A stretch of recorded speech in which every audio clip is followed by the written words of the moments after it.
स्वागत है आपका द क्लासिकल स्टोरीज में।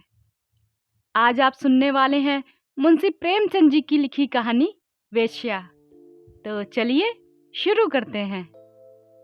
6 महीने बाद कलकत्ते से घर आने पर दया कृष्ण ने जो पहला काम किया वह अपने प्रिय मित्र श्रृंगार सिंह से मातम पुरसी करने जाना था। श्रृंगार के पिता का आज 3 महीने हुए देहांत हो गया था। दया कृष्ण बहुत व्यस्त रहने के कारण उस समय आ न सका। मातम पुरसी की रस्म पत्र लिखकर अदा कर दी थी, लेकिन ऐसा एक दिन भी न बीता कि श्रृंगार की याद उसे न आई हो। अभी वह 2-4 महीने और कलकत्ते में रहना चाहता था, क्योंकि वहां उसने जो कारोबार जारी किया था उसे संगठित रूप में लाने के लिए वहां उसका मौजूद रहना बहुत जरूरी था, और थोड़े दिन की भी गैर हाजिरी से हानि की आशंका थी। किंतु जब श्रृंगार की स्त्री लीला का परवाना आ पहुंचा तो वह अपने को रोक न सका। लीला ने साफ साफ तो कुछ न लिखा था, केवल उसे तुरंत बुलाया था। लेकिन दया कृष्ण को पत्र के शब्दों से कुछ ऐसा अनुमान हुआ कि वहां की परिस्थिति चिंताजनक है और इस अवसर पर उसका वहां पहुंचना जरूरी है। श्रृंगार संपन्न पिता का बेटा था, बड़ा ही अल्हड़, बड़ा ही जिद्दी और आराम पसंद। दृढ़ता या लगन उसे छूकर भी ना गई थी। उसकी माँ उसके बचपन में ही मर चुकी थी और पिता ने उसके पालने में नियंत्रण की अपेक्षा स्नेह से ज्यादा काम लिया था। उसे कभी दुनिया की हवा न लगने दी। उद्योग भी कोई वस्तु है यह वह जानता ही ना था। उसके महज इशारे पर हर एक चीज उसके सामने आ जाती थी। वह जवान बालक था जिसमें ना अपने विचार थे ना ही कोई सिद्धांत। कोई भी आदमी उसे बड़ी आसानी से अपने कपट बाड़ों का निशाना बना सकता था। मुख्तारों और मुनीमों के दांवपेच समझना उसके लिए लोहे के चने चबाना था। उसे किसी ऐसे समझदार और हितैषी मित्र की जरूरत थी जो स्वार्थियों के हथकंडों से उसकी रक्षा करता रहे। दया कृष्ण पर इस घर के बड़े बड़े एहसान थे। उस दोस्ती का हक अदा करने के लिए उसका आना आवश्यक ही था। मुंह हाथ धोकर श्रृंगार सिंह के घर पर ही भोजन करने का इरादा करके दया कृष्ण उससे मिलने चला। 9 बज गए थे। हवा और धूप में गर्मी आने लगी थी। श्रृंगार सिंह उसकी खबर पाते ही बाहर निकल आया। दया कृष्ण उसे देखकर चौंक पड़ा। लंबे लंबे केसों की जगह उसके सिर पर घुंघराले बाल थे। आड़ी मांग निकली हुई थी। आंखों में आंसू न थे, ना ही कोई शोक का दूसरा चिन्ह। चेहरा कुछ सर्द जरूर था, पर उस पर विलासिता की मुस्कुराहट थी। वह एक महीन रेशमी कमीज और मखमली जूते पहने हुए था, मानो किसी महफिल से उठा चला आ रहा हो। संवेदना के शब्द दया कृष्ण के होठों तक आकर निराश लौट गए। वहां बधाई के शब्द ज्यादा अनुकूल प्रतीत हो रहे थे। श्रृंगार सिंह लपक कर उसके गले से लिपट गया और बोला, तुम खूब आए यार, इधर तुम्हारी बहुत याद आ रही थी। मगर पहले यह बतला दो, वहां का कारोबार बंद कर आए कि नहीं? अगर वह झंझट छोड़ आए हो तो पहले उसे तिलांजलि दे दो। अब आप यहाँ से ना जाने पाएंगे। मैंने तो भाई अपना कोंडा बदल दिया। बताओ कब तक तपस्या करता? अब तो आए दिन जलसे होते हैं।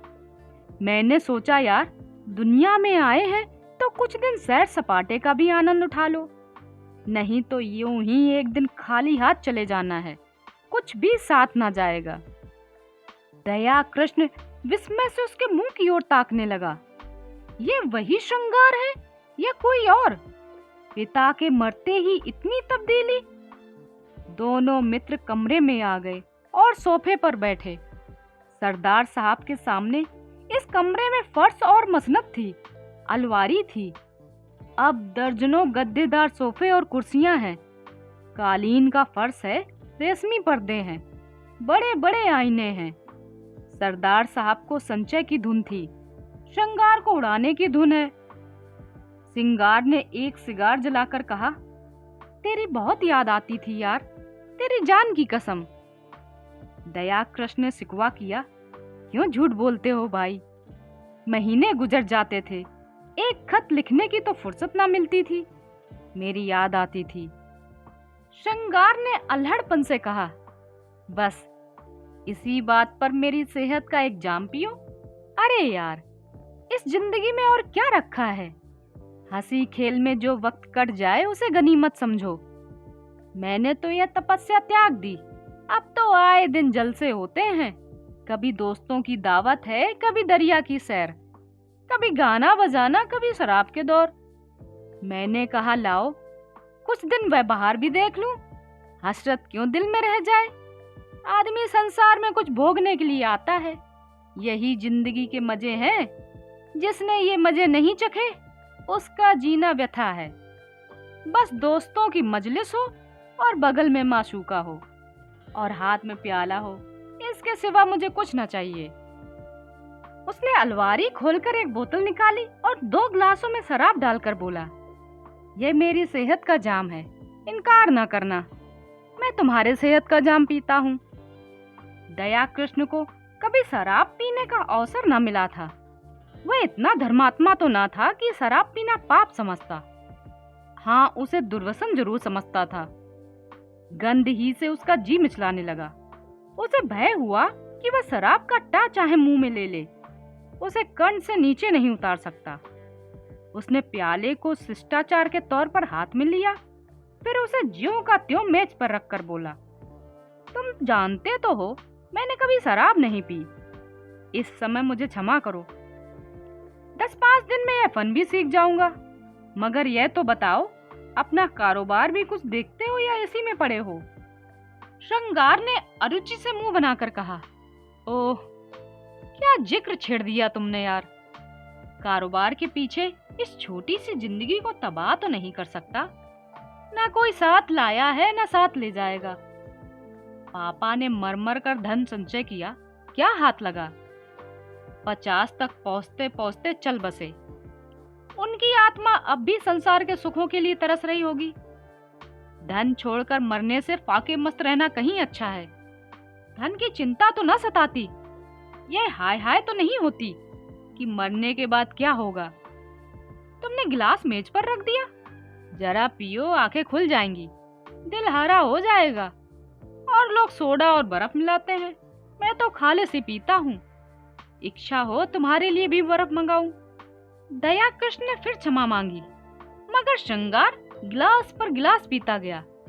उसकी आंखें लाल लाल निकल आईं। ऊल जलूल बकने लगा, खूब डींगे मारी। फिर बेसुरे राग में एक बाजारू गीत गाने लगा। अंत में उसी कुर्सी पर पड़ा पड़ा बेसुधा हो गया। सहसा पीछे का पर्दा हटा और लीला ने उसे इशारे से बुलाया। दया कृष्ण की धमनियों में सद्गुण वेग से रक्त दौड़ने लगा। उसके संकोच में भीरू प्रकृति भीतर से जितनी ही रूपासक्त थी, बाहर से उतनी ही विरक्त। सुंदरियों के सम्मुख आकर वह स्वयं अवाक हो जाता था। उसके कपोलों पर लज्जा की लाली दौड़ जाती और आंखें झुक जाती थी, लेकिन मन उनके चरणों पर लौट लौट कर अपने आप को समर्पित करने के लिए विकल हो जाता था। मित्रगण उसे बूढ़ा बाबा कहा करते थे। स्त्रियां उसे आरसिक समझकर उससे उदासीन रहती थीं। किसी युक्ति के साथ लंका तक रेल में एकांत यात्रा करके भी वह उससे एक शब्द भी बोलने का साहस न करता। हाँ, यदि युक्ति स्वयं उसे छेड़ती तो वह अपने प्राण तक उसकी भेंट कर देता। उसके इस संकोच में अवरुद्ध जीवन में लीला ही एक युक्ति थी, जिसने उसके मन को समझा था और उसके सवाक सहृदता का व्यवहार किया था। तभी से दया शंकर मन में उसका उपासक हो गया था। उसके अनुभवहीन हृदय में लीला नारी जात का सबसे सुंदर आदर्श थी। उसकी प्यासी आत्मा को शरबत की उतनी इच्छा न थी जितना ठंडे मीठे पानी की। लीला में रूप है, लावण्य है, सुकुमारता है, इन बातों की ओर उसका ध्यान न था। उससे ज्यादा रूपवती, लावण्यमयी और सुकुमार युक्तियां उसने पार्कों में देखी थी। लीला में सहृदता है, विचार है, दया है, इन्हीं तत्वों की ओर उसका आकर्षण था। उसकी रसिकता में आत्मसमर्पण के सिवा और कोई भाव न था। लीला के लिए किसी आदेश का पालन करना उसकी सबसे बड़ी कामना थी। उसकी आत्मा की तृप्ति के लिए इतना ही काफी था। उसने कांपते हाथों से पर्दा उठाया और अंदर आकर खड़ा हो गया। विस्मय भरी आंखों से उसे देखने लगा। उसने लीला को यहाँ न देखा होता तो पहचान भी न सकता। वह रूप, यौवन, विकास की देवी इस तरह मुरझा गई थी जैसे किसी ने उसके प्राणों को चूस कर निकाल लिया हो। करुण स्वर में बोला, यह तुम्हारा क्या हाल है लीला? बीमार हो क्या? मुझे सूचना तक ना दी। लीला मुस्कुरा कर बोली, तुमसे मतलब? मैं बीमार हूं या अच्छी हूं तुम्हारी बला से? तुम तो अपने सैर सपाटे करते रहे। 6 महीने बाद जब आपको याद आई तो पूछते हो बीमार हो। मैं उस रोग से ग्रस्त हूं जो प्राण लेकर ही छोड़ता है। तुमने इन महाशय की हालत देखी? उनका यह रंग देखकर मेरे दिल पर क्या गुजरती है, यह क्या मैं अपने मुंह से कहूं तभी समझोगे? मैं अब इस घर में जबरदस्ती पड़ी हूं और बेहयाई से जीती हूं। किसी को भी मेरी चाह या चिंता नहीं है। पापा क्या मरे, मेरा सुहाग ही उठ गया। कुछ समझाती हूं तो बेवकूफ बनाई जाती हूं। रात रात भर न जाने कहां गायब रहते हैं, जब देखो नशे में मस्त। अब तो घर नहीं आते कि 2 बातें कर लूं। अगर इनके यही रंग ढंग रहे तो साल 2 साल में रोटियों के मोहताज हो जाएंगे। दया ने पूछा, यह लत इन्हें कहां से पड़ गई? ये बातें तो इनमें ना थीं। लीला ने व्यथित स्वर में कहा, रुपए की बलिहारी है और क्या। इसीलिए तो बूढ़े मरमर कमाते हैं और मरने के बाद लड़कों के लिए छोड़ जाते हैं। अपने मन में समझते होंगे हम लड़कों के लिए बैठने का ठिकाना किए जाते हैं। मैं कहती हूँ तुम उनके सर्वनाश का सामान किए जाते हो, उनके लिए जहर बोए जाते हो। पापा ने लाखों रुपए की संपत्ति ना छोड़ी होती तो आज ये महाशय किसी काम में लगे होते। कुछ घर की चिंता होती, कुछ जिम्मेदारी होती। अब तो बैंक से रुपए निकाले और उड़ाए। अगर मुझे विश्वास होता कि संपत्ति समाप्त करके ये सीधे रास्ते पर आएंगे तो मुझे जरा भी दुख ना होता। पर मुझे तो भय है कि ऐसे लोग किसी काम के नहीं रहते, या तो जेल खाने में मरते हैं या अनाथालय में। आपकी एक वेश्या से आसनाई है, माधुरी नाम है। वह इन्हें उल्टे छुरे से मूड़ रही है, जैसा उसका धर्म है। आपको यह जब्त हो गया है कि वह मुझ पर जान देती है। उससे विवाह का प्रस्ताव भी किया जा चुका है। मालूम नहीं उसने क्या जवाब दिया। कई बार जी में आया कि जब यहाँ किसी से कोई नाता ही नहीं तो अपने घर चली जाऊं, लेकिन डरती हूँ कि तब तो यह और भी स्वतंत्र हो जाएंगे। मुझे किसी पर विश्वास है तो वो तुम हो। इसीलिए तुम्हें बुलाया था कि शायद तुम्हारे समझाने बुझाने का कुछ असर हो। अगर तुम भी असफल हुए तो मैं एक क्षण भी ना रहूंगी। भोजन तैयार है, चलो कुछ खा लो। दया कृष्ण ने सिंगार सिंह की ओर संकेत करके कहा, और यह तो अब कहीं 2-3 बजे ही चेतेंगे, बुरा ना मानेंगे। मैं अब इन बातों की परवाह नहीं करती। मैंने तो निश्चय कर लिया है कि अगर मुझे कभी आग दिखाई तो मैं भी इनको मजा चखा दूंगी। मेरे पिताजी फौज में सूबेदार मेजर हैं। मेरी देह में उन्हीं का रक्त है। लीला की मुद्रा उत्तेजित हो गई। विद्रोह की वह आग जो महीनों से पड़ी सुलग रही थी, प्रचंड हो उठी। उसने उसी लहजे में कहा, मेरी इस घर में इतनी सांसत हुई है, इतना अपमान हुआ है और हो रहा है कि मैं उसका किसी तरह प्रतिकार करके आत्मग्लानि का अनुभव ना करूंगी। मैंने पापा से अपना हाल छिपा रखा है। आज लिख दूं तो इनकी सारी मसीखत उतर जाए। नारी होने का दंड भोग रही हूं, लेकिन नारी के धैर्य की भी सीमा है। दया कृष्ण उस सुकुमारी का वह तमतमाया हुआ चेहरा, वो जलती हुई आंखें, वह कांपते हुए होठ देखकर कांप उठा। उसकी दशा उस आदमी की सी हो गई जो किसी को दर्द से तड़पते देख वैद्य को बुलाने दौड़े। आंध्र कंठ से बोला, इस समय मुझे क्षमा करो लीला, फिर कभी तुम्हारा निमंत्रण जरूर स्वीकार करूंगा। तुम्हें अपनी ओर से इतना ही विश्वास दिलाता हूं कि मुझे अपना सेवक समझती रहना।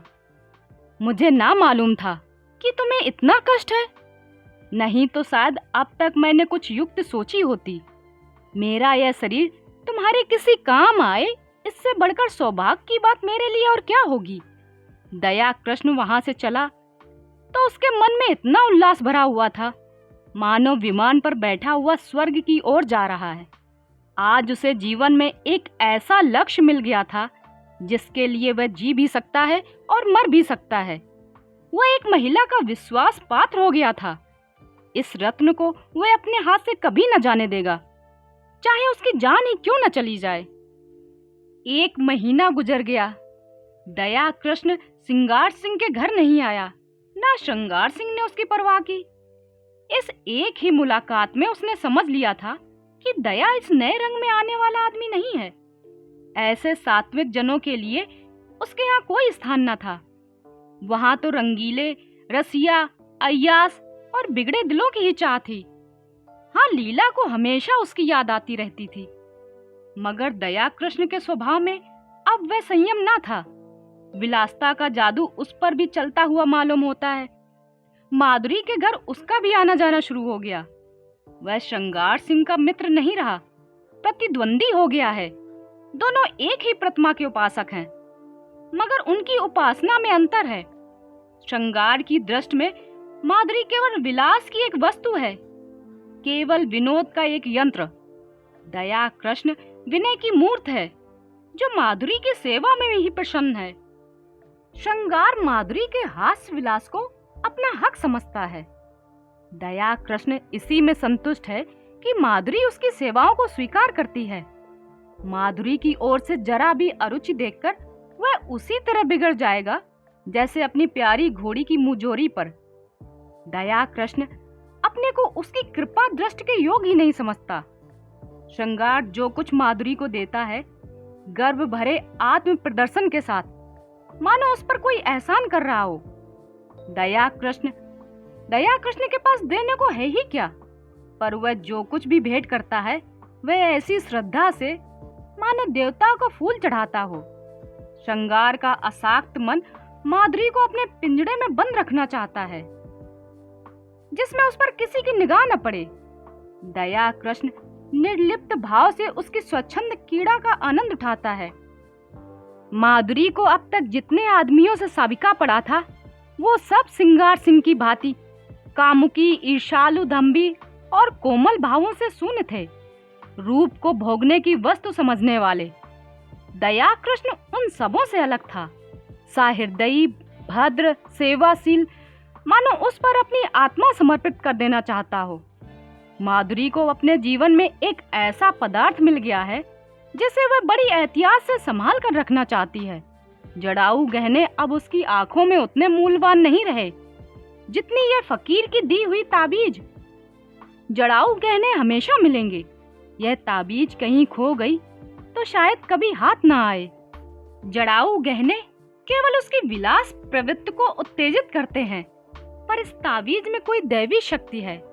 दया कृष्ण कभी प्रेम प्रदर्शन नहीं करता, अपनी विरह व्यथा के राख नहीं अलापता, पर माधुरी को उस पर पूरा विश्वास है।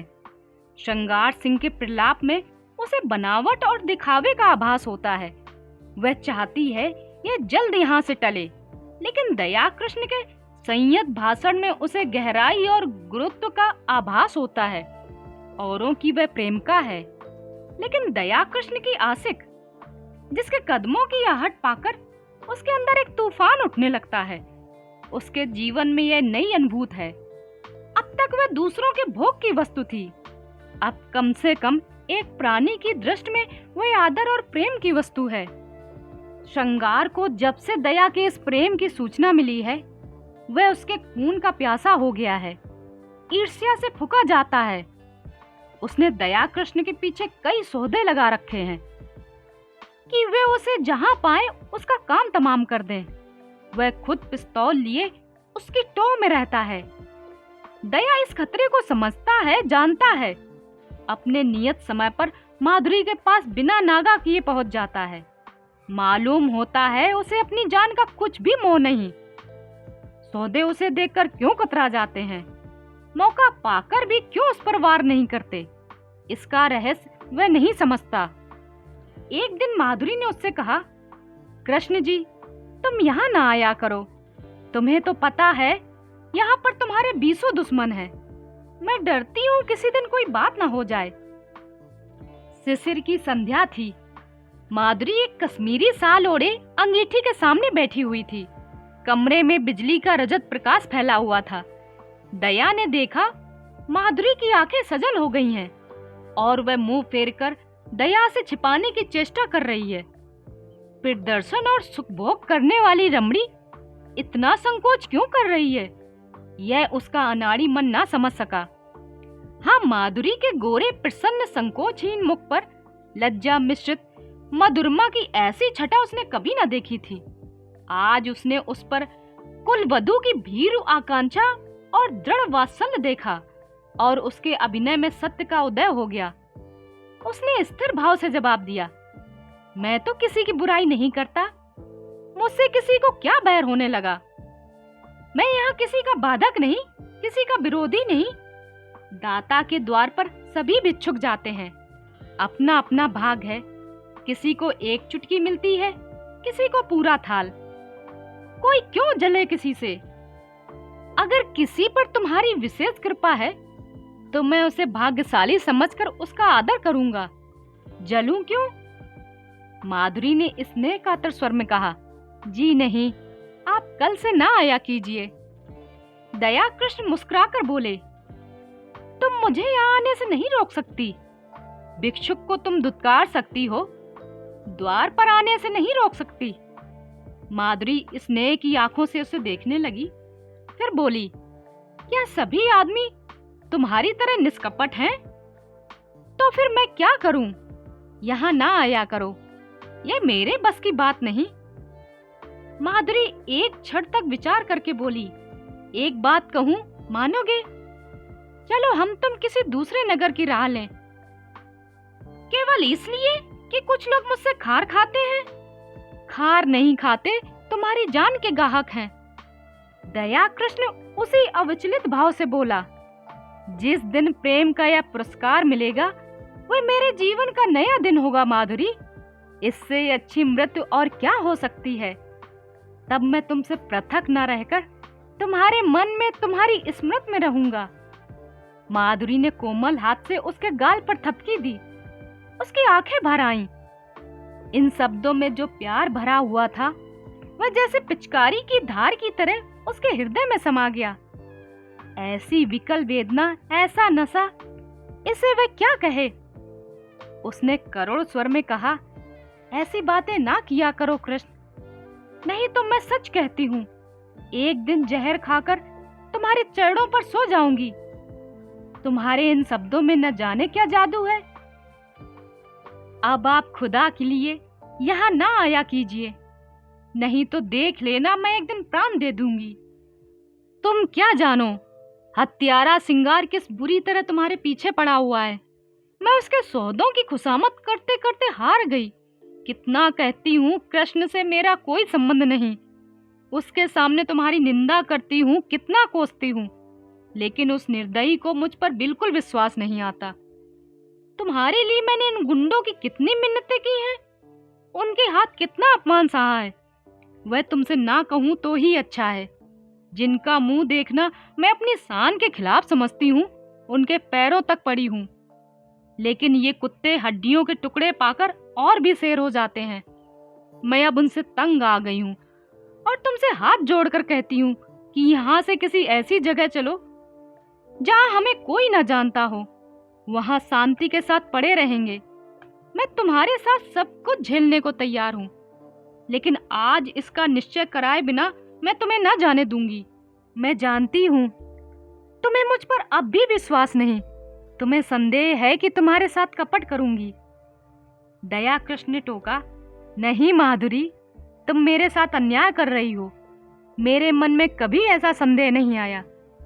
पहले ही दिन मुझे न जाने क्यों ऐसा प्रतीत हुआ कि तुम अपनी और बहनों से पृथक हो।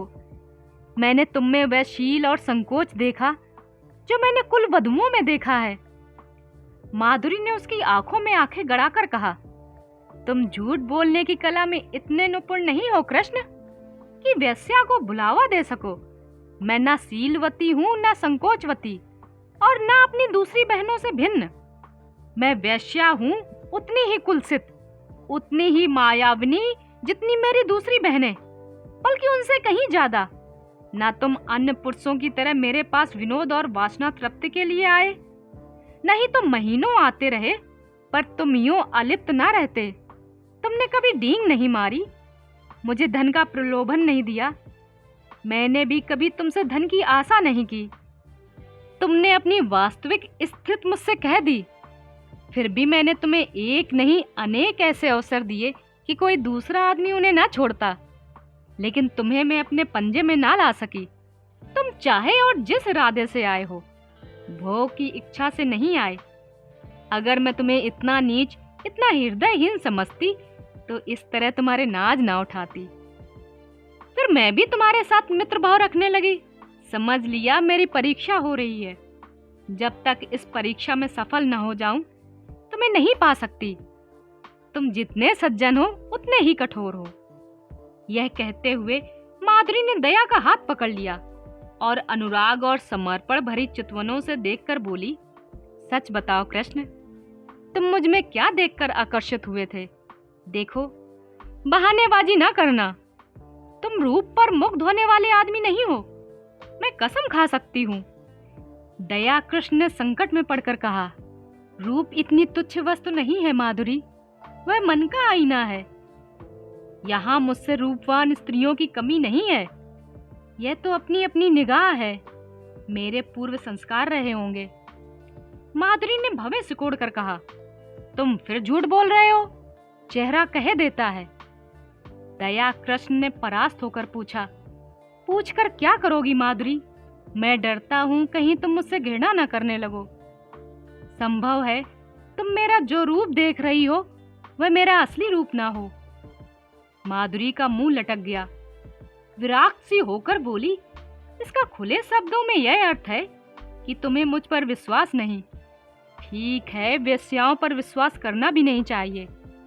विद्वानों और महात्माओं का उपदेश कैसे न मानोगे? नारी हृदय इस समस्या पर विजय पाने के लिए अपने अस्त्रों से काम लेने लगा। दया कृष्ण पहले ही हमले में हिम्मत छोड़ बैठा। बोला, तुम तो नाराज हुई जाती हो माधुरी। मैंने तो केवल इस विचार से कहा था कि तुम मुझे धोखेबाज समझने लगोगी। तुम्हें शायद मालूम नहीं, श्रृंगार सिंह ने मुझ पर कितने एहसान किए हैं। मैं उन्हीं के टुकड़ों पर पला हूँ। वहां जाकर जब मैंने उनके रंग ढंग देखे और उनकी साध्वी स्त्री लीला को बहुत दुखी पाया, तो सोचते सोचते मुझे यही उपाय सूझा, मैं किसी तरह श्रृंगार को तुम्हारे पंजे से छुड़ाऊं। मेरे इस अभिमान का यही रहस्य है, लेकिन उन्हें छुड़ा तो ना सका, खुद फंस गया। मेरे इस फरेब की जो चाहे सजा दो, सिर झुकाए हुए हूं। माधुरी का अभिमान टूट गया। जलकर बोली, तो ये कहिए कि आप लीला देवी के आशिक हैं। मुझे पहले से मालूम होता तो तुम्हें इस घर में न घुसने देती। तुम तो एक छुपे रुस्तम निकले। वह तोते के पिंजरे के पास जाकर उसे पुचकारने का बहाना करने लगी। मन में जो एक दाव उठ रही थी, उसे कैसे शांत करे? दया ने तिरस्कार भरे स्वर में कहा, मैं लीला का आशिक नहीं हूं माधुरी। उस देवी को कलंकित ना करो। मैं आज तुमसे शपथ खाकर कहता हूं कि मैंने कभी उसे उस निगाह से नहीं देखा। उसके प्रति मेरा वही भाव था जो अपने किसी आत्मीय को दुख में देखकर हर एक मनुष्य के मन में आता है। किसी से प्रेम करना तो पाप नहीं है। तुम व्यर्थ में अपनी और लीला की सफाई क्यों दे रहे हो? मैं नहीं चाहता कि लीला पर किसी तरह का आक्षेप किया जाए। अच्छा साहब, लीजिए, लीला का नाम न लूंगी। मैंने मान लिया वह सती है, साध्वी है, और केवल उसकी आज्ञा से। दया कृष्ण ने बात काटी, उनकी कोई आज्ञा नहीं थी। ओहो, तुम तो बड़े जवान पकड़ते हो कृष्ण। क्षमा करो, उनकी आज्ञा से नहीं, तुम अपनी इच्छा से आए हो। अब तो राजी हो? अब यह बताओ, आगे तुम्हारे क्या इरादे हैं? मैं वचन तो दे दूंगी, मगर अपने संस्कारों को नहीं बदल सकती। मेरा मन दुर्बल है। मेरा सतीत्व कब का नष्ट हो चुका। अन्य मूल्यवान पदार्थों की तरह रूप और यौवन की रक्षा भी बलवान हाथों से ही हो सकती है।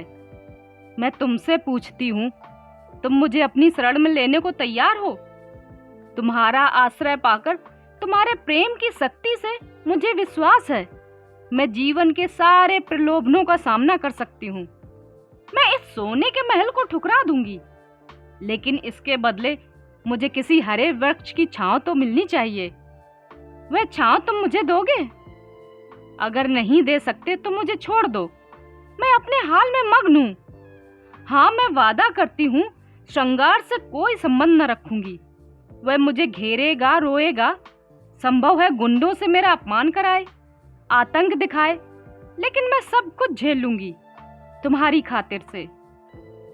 आगे और कुछ न कहकर वह तृष्णा भरे लेकिन उसके साथ ही निरपेक्ष नेत्रों से दया कृष्ण की ओर देखने लगी, जैसे दुकानदार ग्राहक को बुलाता तो है पर साथ ही यह भी दिखाना चाहता है कि उसे उसकी परवाह नहीं है। दया कृष्ण क्या जवाब दे? संघर्ष में संसार में वह अभी केवल एक कदम टिका पाया है। इधर वह अंगुल भर जगह भी उससे छिन गई है। शायद जोर मारकर वह स्थान पा जाए, लेकिन वहां बैठने की जगह नहीं, और एक दूसरे प्राणी को लेकर तो वह खड़ा भी नहीं रह सकता। अगर मान लिया जाए कि अधम उद्योग से दोनों के लिए स्थान निकाल लेगा, तो आत्मसम्मान को कहां ले जाए? संसार क्या कहेगा? लीला क्या फिर उसका मुंह देखना चाहेगी? श्रृंगार से वह फिर आंखें मिला सकेगा? यह भी छोड़ो, लीला अगर उसे पति समझती है, समझे। श्रृंगार अगर उससे जलता है तो जले, उसे इसकी परवाह नहीं। लेकिन अपने मन का क्या करे? विश्वास उसके अंदर आकर जाल में फंसे पक्षी की भांति फड़फड़ाकर निकल भागता है। कुलीना अपने साथ विश्वास का वरदान लिए आती है। उसके सहचर्य में हमें कभी संदेह नहीं होता। वहां संदेह के लिए प्रत्यक्ष प्रमाण चाहिए, वहां विश्वास के लिए प्रत्यक्ष, अत्यंत प्रत्यक्ष प्रमाण की जरूरत है। उसने नम्रता से कहा, तुम जानती हो मेरी क्या हालत है? हाँ, खूब जानती हूँ। और उस हालत में तुम प्रसन्न रह सकोगी? तुम ऐसे प्रश्न क्यों करते हो कृष्ण? मुझे दुख होता है। तुम्हारे मन में जो संदेह है वह मैं जानती हूँ, समझती हूँ। मुझे भ्रम हुआ था, तुमने मुझे भी जान लिया है, समझ लिया है। अब मालूम हुआ मैं धोखे में थी।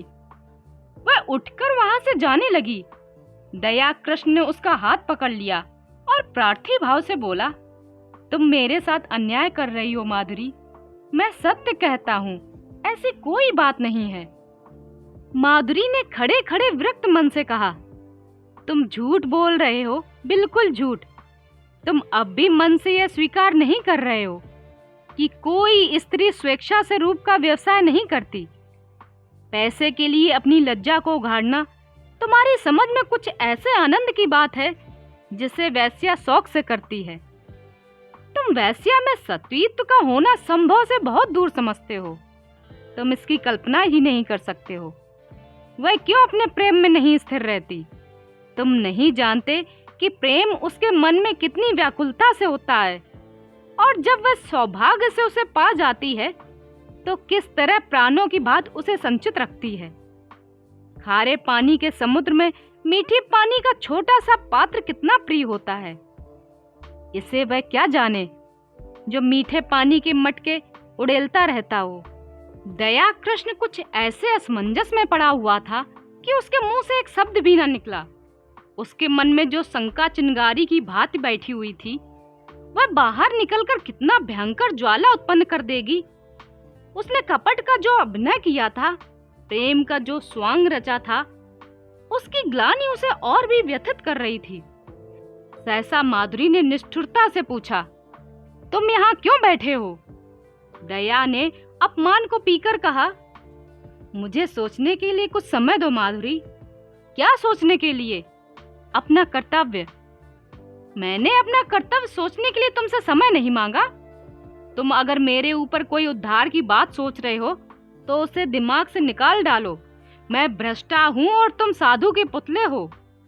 जब तक यह भाग तुम्हारे अंदर रहेगा, मैं तुमसे उसी तरह बात करूंगी जैसे औरों से करती हूँ। अगर भ्रष्टा हूँ तो जो यहाँ अपना मुंह काला कराने आते हैं वो कम भ्रष्ट नहीं हुए। और तुम जो एक मित्र की स्त्री पर दांत लगाए हुए हो, तुम जो एक सरला अबला के साथ झूठे प्रेम का स्वांग करते हो, तुम्हारे हाथ अगर मुझे स्वर्ग में मिलता हो तो उसे ठुकरा दूं। दया कृष्ण ने लाल आंखें करके कहा, तुमने फिर वही आक्षेप किया। माधुरी तिलमिला उठी। उसकी रही सही मृदुलता भी ईर्ष्या के उमड़ते हुए प्रवाह में समा गई। लीला पर आक्षेप भी असहा है, इसीलिए कि वह कुलवधू है। मैं वैश्या हूँ, इसलिए मेरे प्रेम का उपकार भी स्वीकार नहीं किया जा सकता। उसने अविचलित भाव से कहा, आक्षेप नहीं कर रही हूँ, सच्ची बात कह रही हूँ। तुम्हारे डर से विल खोदने जा रही हूँ। तुम स्वीकार करो या ना करो, तुम लीला पर मरते हो। तुम्हारी लीला तुम्हें मुबारक रहे। मैं अपने श्रृंगार में ही प्रसन्न हूँ। उद्धार की लालसा अब नहीं रही। पहले जाकर अपना उद्धार करो। अब से खबरदार, कभी भूल कर भी यहाँ ना आना, नहीं तो पछताओगे। तुम जैसे रंगे हुए पतितों का उद्धार नहीं करते। उद्धार वही कर सकते हैं, उद्धार के अभिमान को हृदय में आने ही नहीं देते। जहां प्रेम है वहां किसी तरह का भेद नहीं रह सकता। यह कहने के साथ ही वह उठकर बराबर वाले दूसरे कमरे में चली गई और अंदर से द्वार बंद कर लिया। दया कुछ देर वहां खड़ा रहा, फिर धीरे से नीचे उतर गया, मानो देह में प्राण न हो। 2 दिन दया घर से न निकला। माधुरी ने उसके साथ जो व्यवहार किया था उसकी उसे आशा न थी। माधुरी को उससे प्रेम था, इसका उसे विश्वास था। लेकिन जो प्रेम इतना असहिष्णु हो, जो दूसरे के मनोभावों को जरा भी विचार न करे, जो मिथ्या कलंक आरोपित करने से भी संकोच न करे, वह उन्माद हो सकता है, प्रेम तो नहीं। उसने बहुत अच्छा किया कि माधुरी के कपट जाल में ना फंसा, नहीं तो उसकी न जाने क्या दुर्गत होती। पर दूसरे क्षण उसके भाव बदल जाते और माधुरी के प्रति उसका मन कोमलता से भर जाता। तब वह अपनी अनुदारता, अपनी संकीर्णता पर पछताता। उसे माधुरी पर संदेह करने का कोई कारण न नजर आता। ऐसी दशा में ईर्ष्या स्वाभाविक है, और वह ईर्ष्या ही क्या जिसमें डंक न हो, विष न हो। माना समाज उसकी निंदा करता है, यह भी मान लिया कि माधुरी सती भार्या ना होती, कम से कम श्रृंगार तो उसके पंजे से निकल जाता। दया कृष्ण के सिर से ऋण का भार तो कुछ हल्का हो जाता, लीला का जीवन तो सुखी हो जाता। सहसा किसी ने द्वार खटखटाया। उसने द्वार खोला तो श्रृंगार सामने खड़ा था, बाल बिखरे हुए, कुछ अस्त व्यस्त। दया ने हाथ मिलाते हुए पूछा, क्या पांव पांव ही आए हो? मुझे क्यों न बुला लिया? श्रृंगार ने उसे चुभती हुई आंखों से देखकर कहा, मैं तुमसे यह पूछने आया हूं कि माधुरी कहाँ है? अवश्य तुम्हारे घर में होगी। क्यों, अपने घर पर होगी, मुझे क्या खबर? मेरे घर क्यों आने लगी? इन बहानों से काम न चलेगा, समझ गए? मैं कहता हूं मैं तुम्हारा खून पी जाऊंगा, वरना ठीक ठीक बता दो वह कहाँ गई। मैं बिल्कुल नहीं जानता, तुम्हें विश्वास दिलाता हूं, मैं तो 2 दिन से घर से नहीं निकला। रात को मैं उसके पास था, सवेरे मुझे उसका पत्र मिला। मैं उसी वक्त दौड़ा हुआ उसके घर गया, वहां उसका पता न था। नौकरों से इतना मालूम हुआ, तांगे पर बैठकर कहीं गई है। कहाँ गई है यह कोई न बता सका। मुझे शक हुआ यहाँ आई होगी। जब तक तुम्हारे घर की तलाशी ना ले लूंगा मुझे चैन ना आएगी। उसने मकान का एक एक कोना देखा, तख्त के नीचे, अलमारी के पीछे। तब निराश होकर बोला, बड़ी बेवफा और मक्कार औरत है। जरा इस खत को तो पढ़ो। दोनों फर्श पर बैठ गए। दया कृष्ण ने पत्र को लेकर पढ़ना शुरू किया। सरदार साहब, मैं आज कुछ दिनों के लिए यहाँ से जा रही हूँ। कब लौटूंगी कुछ नहीं जानती, कहाँ जा रही हूँ यह भी नहीं जानती। जा इसलिए रही हूँ कि इस बेशर्मी और बेहयाई की जिंदगी से मुझे घृणा हो रही है, और घृणा हो रही है उन लंपटों से जिनके कुलसित विलास का मैं खिलौना थी और जिनमें तुम मुख हो। तुम महीनों से मुझ पर सोने और रेशम की वर्षा कर रहे हो, मगर मैं तुमसे पूछती हूँ, उससे लाख गुने सोने और 10 लाख गुने रेशम पर भी तुम अपनी बहन या स्त्री को इस रूप में बाजार में बैठने दोगे? कभी नहीं। उन देवियों में कोई ऐसी वस्तु है जिसे तुम संसार भर की दौलत से भी मूल्यवान समझते हो, लेकिन जब तुम शराब के नशे में चूर अपने एक एक अंग में काम का उन्माद भरे आते थे, तो तुम्हें कभी ध्यान आता था कि तुम उसी अमूल्य वस्तु को किस निर्दयता के साथ पैरों से कुचल रहे हो? कभी ध्यान आता था कि अपनी कुल देवियों को इस अवस्था में देखकर तुम्हें कितना दुख होता? कभी नहीं। यह उन गीदड़ों और गिद्धों की मनोवृत्ति है जो किसी लाश को देखकर चारों ओर जमा हो जाते हैं और उसे नोच नोच खाते हैं। यह समझ रखो, नारी अपना बस रखते हुए कभी पैसों के लिए अपने को समर्पित नहीं करती। यदि वह ऐसा करती है तो समझ लो उसके लिए कोई आश्रय, कोई आधार नहीं है। और पुरुष इतना निर्लज्ज है, उसकी दुर्व्यवस्था से अपनी वासना तृप्त करता है, और इसके साथ ही इतना निर्दयी कि उसके माथे पर पतिता का कलंक लगाकर उसे उसी दुर्वस्था में मरते देखना चाहता है। क्या वह स्त्री है? क्या नारीत्व के पवित्र मंदिर में उसका स्थान नहीं? लेकिन तुम उसे उस मंदिर में घुसने नहीं देते। उसके स्पर्श से मंदिर की प्रतिमा भ्रष्ट हो जाएगी। खैर, पुरुष समाज जितना चाहे अत्याचार कर ले, हम असहाय हैं, आत्माभिमान को भूल बैठी हैं। लेकिन सहसा सिंगार ने उसके हाथ से वह पत्र छीन लिया और जेब में रखता हुआ बोला, क्या बड़े गौर से पढ़ रहे हो? कोई नई बात नहीं, सब कुछ वही है जो तुमने सिखाया है। यही करने तो तुम उसके यहाँ जाते थे। मैं कहता हूँ, तुम्हें मुझसे इतनी जलन क्यों हो गई? मैंने तो तुम्हारे साथ कोई बुराई ना की थी। इस साल भर में मैंने माधुरी पर 10,000 से कम ना फूके होंगे। घर में जो कुछ मूल्यवान था वह मैंने उसके चरणों पर चढ़ा दिया, और आज उसे साहस हो रहा है कि हमारी कुल देवियों की बराबरी करे। यह सब तुम्हारा प्रसाद है। 70 चूहे खाकर बिल्ली हज को चली। कितनी बेवफा जात है। ऐसों को तो गोली मार दें। जिस पर सारा घर लुटा दिया, जिसके पीछे सारे शहर में बदनाम हुआ, वो आज मुझे उपदेश करने चली है। जरूर इसमें कोई न कोई रहस्य है। कोई नया शिकार फंसा होगा, मगर मुझसे भागकर कहाँ जाएगी? ढूंढ ना निकालूं तो नाम नहीं। कमबख्त, कैसी प्रेम भरी बातें करती थी कि मुझ पर घड़ों नशा चढ़ जाता था। बस कोई नया शिकार फंस गया। यह बात ना हो तो मूंछ मुड़ा लूं। दया उसके सफाचट चेहरे की ओर देखकर मुस्कुराया। तुम्हारी मूछें तो पहले ही मुड़ चुकी हैं। इस हल्के से विनोद ने जैसे सिंगार के घाव पर मरहम रख दिया। वह बेसरो सामान घर, वह फटा फर्श, वह टूटी फूटी चीजें देखकर उसे दया पर दया आ गई थी। चोट की तिलमिलाहट में वह जवाब देने के लिए ईंट पत्थर ढूंढ रहा था, पर अब चोट ठंडी पड़ गई थी और दर्द घनीभूत हो रहा था। दर्द के साथ साथ सौहार्द भी जाग रहा था। जब आग ही ठंडी हो गई तो धुआं कहाँ से आता? उसने पूछा, सच कहना, तुमसे भी कभी प्रेम की बातें करती थी? दया ने मुस्कुराते हुए कहा, मुझसे? मैं तो खाली उसकी सूरत देखने जाता था। सूरत देखकर दिल पर काबू तो नहीं रहता। यह तो अपनी अपनी रुचि है मोहनी। देखते ही कलेजे पर छुरी चल जाती थी। मेरे कलेजे पर कभी नहीं छुरी चली। यही इच्छा होती थी कि इसके पैरों पर गिर पड़ूं। इसी शायरी ने तो अनर्थ किया। तुम जैसे बुद्धुओं को किसी देहातिन से शादी करके रहना चाहिए। चले थे वेश्या से प्रेम करने। एक क्षण के बाद उसने फिर कहा, मगर है बेवफा मक्कार। तुमने उससे वफा की आशा की। मुझे तो यही अफसोस है। तुमने वह दिल ही नहीं पाया। तुमसे क्या कहूं? 1 मिनट के बाद उसने सहृदय भाव से कहा, अपने पत्र में उसने बातें तो सच्ची लिखी हैं, चाहे कोई माने या ना माने। सौंदर्य को बाजारू चीज समझना बहुत अच्छी बात नहीं।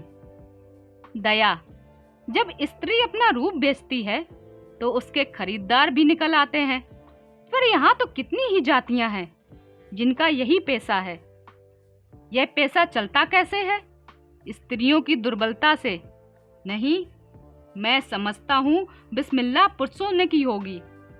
इसके बाद यकायक जेब से घड़ी निकालकर देखता हुआ बोला, ओहो 2 बज गए, मैं अभी यहीं पर बैठा हूँ।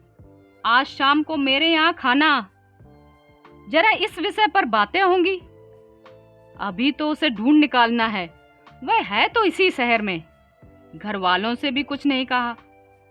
बुढ़िया नायका सिर पीट रही थी। उस्ताद जी अपनी तकदीर को रो रहे थे, न जाने कहां जाकर छिप रही।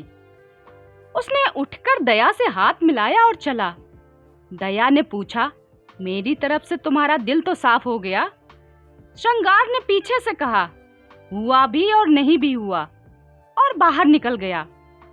7-8 दिन तक श्रृंगार सिंह ने सारा शहर छाना, पुलिस में रिपोर्ट की, समाचार पत्रों में नोटिस छपाई, अपने आदमी दौड़ाए, लेकिन माधुरी का कुछ भी सुराग न मिला।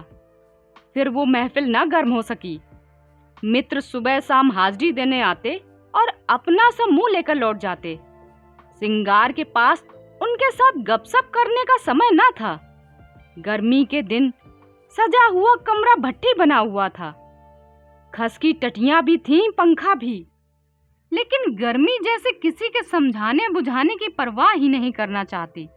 अपने दिल का बुखार निकाल कर ही रहेगी। श्रृंगार अपने भीतर वाले कमरे में बैठा हुआ पैक पर पैक चढ़ा रहा था, पर अंदर की आग न शांत होती थी। इस आग ने ऊपर की घास फूस को जलाकर भस्म कर दिया था।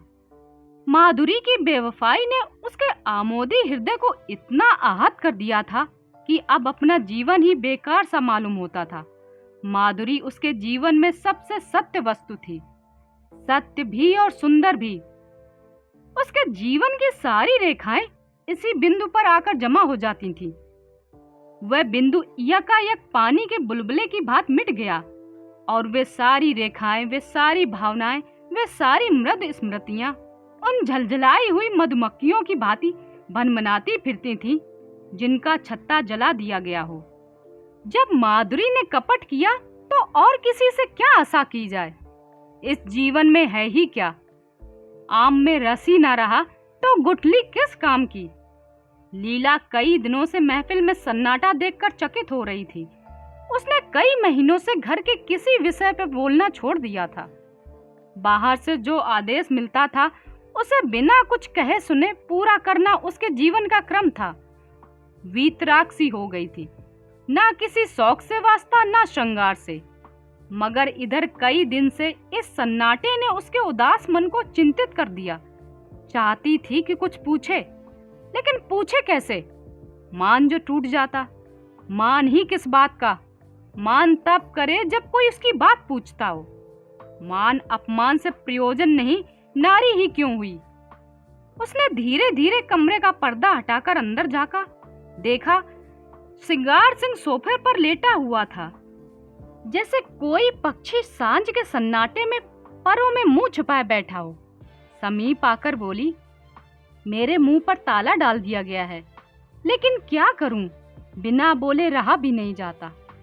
कई दिन से सरकार की महफिल में सन्नाटा क्यों है? तबीयत तो अच्छी है। श्रृंगार ने उसकी ओर आंखें उठाई, उनमें व्यथा भरी हुई थी। कहा, तुम अपने मैके क्यों नहीं चली जाती लीला? आपकी जो आज्ञा। पर यह तो मेरे प्रश्नों का उत्तर ना हुआ। वह कोई बात नहीं, मैं बिल्कुल अच्छा हूँ। ऐसे बेहयाओं को मौत भी नहीं आती। अब इस जिंदगी से जी उब गया है। कुछ दिनों के लिए बाहर जाना चाहता हूँ। तुम अपने घर चली जाओ तो मैं निश्चिंत हो जाऊं। भला आपको मेरी इतनी चिंता तो है। अपने साथ जो कुछ ले जाना चाहती हो ले जाओ। मैंने इस घर की चीजों को अपना समझना छोड़ दिया है। मैं नाराज होकर नहीं कह रहा हूँ। लीला न जाने कब लौटूं, तुम यहाँ अकेले कैसे रहोगी? कई महीने बाद लीला ने पति की आंखों में स्नेह की झलक देखी। मेरा विवाह तो इस घर की संपत्ति से नहीं हुआ, तुमसे हुआ है। जहाँ तुम रहोगे वहीं मैं भी रहूंगी। मेरे साथ तो अब तक तुम्हें रोना ही पड़ा। लीला ने देखा श्रृंगार की आंखों में आंसू की एक बूंद नीले आकाश में चंद्रमा की तरह गिरने गिरने को हो रही। उसका मन प्रफुल्लित हो उठा। उसने बिल्कुल पास आकर अपने को उसके समीप ले जाकर कहा, मैं तो तुम्हारी हो गई। हंसाओगे हंसूंगी, रुलाओगे रोऊंगी, रखोगे तो रहूंगी, निकालोगे तो भी रहूंगी। मेरा घर तुम हो, धर्म तुम हो, अच्छी हूं तो तुम्हारी, बुरी हूं तो तुम्हारी। और दूसरे क्षण श्रृंगार के विशाल सीने पर उसका सिर रखा हुआ था और उसके हाथ थे लीला की कमर में। दोनों के मुख पर हर्ष की लाली थी, आंखों में हर्ष के आंसू और मन में एक ऐसा तूफान जो उन्हें न जाने कहां उड़ा ले जाएगा। एक क्षण बाद श्रृंगार ने कहा, तुमने कुछ सुना? माधुरी भाग गई और पगला दया उसकी खोज में निकला। लीला को विश्वास न आया। दया कृष्ण? हाँ जी, जिस दिन वह भागी है उसके दूसरे ही दिन वह भी चल दिया। वह तो ऐसा नहीं है। और माधुरी क्यों भागी? दोनों में प्रेम हो गया था। माधुरी उसके साथ रहना चाहती थी, वह राजी ना हुआ। लीला ने एक लंबी सांस ली। दया कृष्ण के वो शब्द याद आए जो उसने कई महीने पहले कहे थे। दया कृष्ण की वो याचना भरी आंखें उसके मन को मसोसने लगीं। सहसा किसी ने बड़े जोर से द्वार खोला और धड़धड़ाता हुआ भीतर वाले कमरे के द्वार पर आ गया। श्रृंगार ने चकित होकर कहा, अरे तुम्हारी ये क्या हालत है कृष्णा? किधर से आ रहे हो? दया कृष्ण की आंखें लाल थीं, सिर और मुंह पर गर्द जमा हुई थी, चेहरे पर घबराहट जैसे कोई दीवाना हो। उसने चिल्लाकर कहा, तुमने सुना? माधुरी इस संसार में नहीं रही। और दोनों हाथों से सिर पीट पीट कर रोने लगा, मानो हृदय और प्राणों को आंखों से बहा देगा। अभी आप सुन रहे थे मुंशी प्रेमचंद जी की कहानी वेश्या। कहानी पसंद आई हो तो लाइक, शेयर और चैनल को जरूर सब्सक्राइब करें। ऐसी और कहानियां सुनने के लिए चैनल पर आएं। आपसे वहीं मिलूंगी।